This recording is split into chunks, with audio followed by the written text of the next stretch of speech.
அந்த ரவுடி பசங்க என்கிட்ட பம்ப பண்ணத அவரால தாங்கிக்கவே முடியல. எனக்கு ஒண்ணுனதும் அவரால பொறுத்துக்கவே முடியல. அடி பொழுது கட்டிட்டாரு. ஒவ்வொருத்தனுக்கும் எப்படி 4 பிராக்சராவது கண்டிப்பா இருக்கும். எனக்கு அவனுங்க 7 பேர். ஒவ்வொருத்தனும் கம்பு கட்டை செயின்னு என்னென்னமோ வச்சிருந்தாங்க. ஆனா இவர் கம்பெனியை வச்சு அசால்ட்டா டீல் பண்ணாரு தெரியுமா?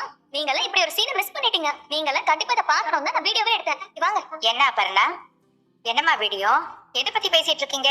ஏதோ கண்மணி பத்தி பேசிட்டு இருந்த மாதிரி இருந்துச்சு. ஓ, அப்ப உங்களுக்கு தெரியாதா? கண்மணி நீங்க சொல்லலையா? இன்னைக்கு மார்க்கெட்ல சரியான சீனானே. முதல்ல இந்த வீடியோ பாருங்க. எப்படி உங்க பொண்ணைய அந்த கேடிய மாதிரி யூஸ் பண்ணி அந்த ரவுடி பசங்களை ஓடி விரட்டிட்டாரு. இனிமே இந்த காலனில இருக்கிற பொண்ணுங்க எல்லாம் பயப்படவே வேண்டாம். ஏன்னா அன்புதான் அவங்களோட பாதுகாப்பு கவசம். என்னையா ஓவரா பொங்குறா? நலன் மூஞ்சி பாருங்க, 1000 வாழாவே வெடிச்சிட்டு இருக்குது இப்ப. மூஞ்சே செத்து போய். அன்பு, இன்னைக்கு நீங்க வேற லெவல் அசத்திட்டீங்க. சினிமால கூட இப்படி ஒரு மாஸ் சீனை நான் பார்த்ததே இல்ல. சொல்றேன், சூப்பர் ஹீரோஸ்ல ஃபேக் ஹீரோஸ். சரி, நீங்க டயர்டா இருப்பீங்க, ரெஸ்ட் எடுங்க.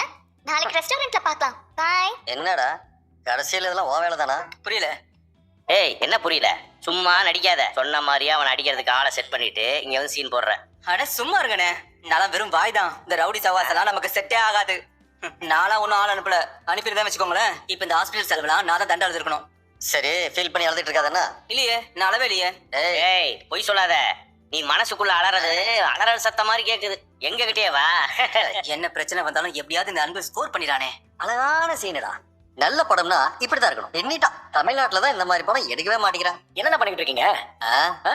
நேற்று நைட்டு ஓடிடில ஒரு மலையாள படம் பார்த்தேன்.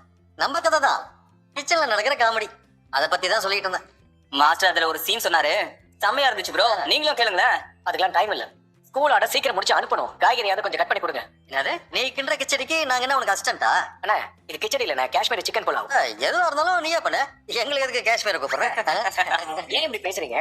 டீம் ஒர்க் தானே, எல்லாரும் சேர்ந்து தானே இதை பண்றோம். சரி, பண்றோம். வாடா. என்னன்னா 48 ஃப்ரேம்ஸ்ல வேலை பார்த்துட்டு இருக்கீங்க? எங்கனால இவ்வளவுதான் பண்ண முடியும். சரி, நீங்க கிளம்புங்க, நானே கட் பண்ணிக்கிறேன். என்னாச்சு எனக்கு? ஏன் இப்படி தலை சுத்துது? ஓ, காலையில இருந்து சுகர் டேப்லெட் போடவே இல்லையோ? இப்படி மறந்தேன்.